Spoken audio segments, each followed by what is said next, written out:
मोटा जेरी हर दिन live stream में फीमेल स्ट्रीमर्स को गिफ्ट से नहलाता है। जैसे ही वह टिप देना बंद करता है, वे स्ट्रीमर्स तुरंत दूसरे अमीर लड़कों को ढूंढने लगती हैं। वह हमेशा से हैंडसम बनना चाहता था ताकि लड़कियां उसे पसंद करें। एक दिन ऑनलाइन चैटिंग करते समय एक अजनबी ने उसे कई फोन नंबर भेजे, ये कहते हुए कि इस नंबर पर कॉल करने से कभी निराशा नहीं होगी। ये साफ तौर पर एक ऐड था, लेकिन जेरी बहुत परेशान था। उसने इसे आजमाने का फैसला किया। वह अकेले बस से इंडियाना के एक दूर के हॉस्पिटल गया। वहां उसने प्लास्टिक सर्जरी करवाई।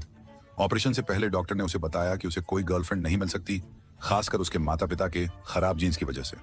बस उसके चेहरे की हड्डियों को एडजस्ट करने से सब कुछ बदल जाएगा। महीने बीत गए। चेहरे की सर्जरी के बाद जेरी एक बार में गया। उसने हिम्मत करके कमरे के उस पार एक सुंदर लड़की से बात की। वह जल्दी से उसके पास आई। दोनों ने खुशी खुशी बातें की। जल्द ही कुछ और लड़कियां उनके साथ आ गईं। जेरी ने बार में उनके साथ गाना गाया और डांस किया। आधी रात तक पार्टी की। उसे नशा हो गया और वह बाथरूम चला गया। जब वह बाहर आया तो उसने देखा कि सारी लड़कियां गायब हो गई थी।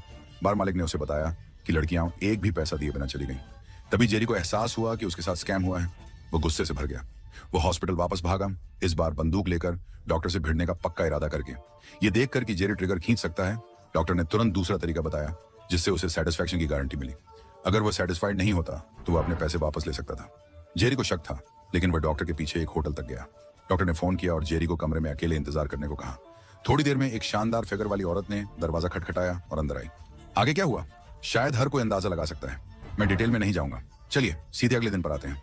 अगली सुबह जेरी उठा। औरत पहले ही जा चुकी थी, लेकिन उसे बहुत ज्यादा तबीयत खराब लग रही थी।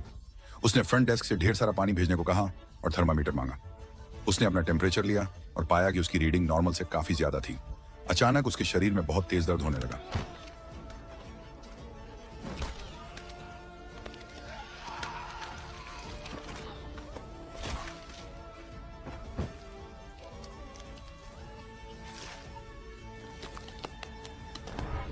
कुछ समय बाद उसका शरीर धीरे धीरे मांस की एक परत में ढक गया, एक कोकून में बदल गया। फिर उसने खुद को आजाद करने के लिए बहुत कोशिश की। आखिरकार वो कोकून से बाहर निकल आया। उसे लगा जैसे उसमें कोई अजीब बदलाव आया हो। वह लड़खड़ाता हुआ बाथरूम की तरफ गया।